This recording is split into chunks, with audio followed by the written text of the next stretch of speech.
السلام عليكم ورحمة الله وبركاته. boqolaal cod oo qurxoon ay shimbiro ku codsanayaan inay dhageystaan xikmadahan ku soo wadayaan maqlayaa. sidoo kale gooxa libaaxa iyo banaaxiga looda ayaan maqlaa. dhammaan codadkaasi waxaan ka doorbidayaa sida qurxoon haddii dhegeysanayso waa xirmo xikmadaha xirsi man xildheer koobsaday ee igu la raaxaysta walaalayaal.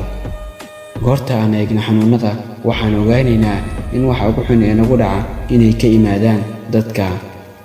waxa ugu fiican aan haynaa inay ka imaadaan xagga Allah, iyadoo ay taasi jirto kama soono inaan u dhawaano dadka oo aan ka fogaano Allah. marka uu ku jeclaado qof waxaad dareemaysaa inaad tahay qof wanaagsan oo adduunyadu waasic u tahay. bal ka waran hadduu Ilaahay subxaanahu wa tacaala uu ku jeclaado isagoo ah rabbiga abuuray koonkan iyo rabbiga bixiya farxadda iyo guushaba.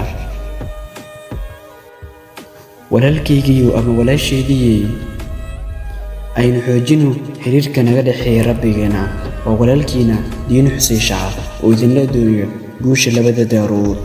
wassalaamu calaykum waraxmatullaahi wabarakaatuh.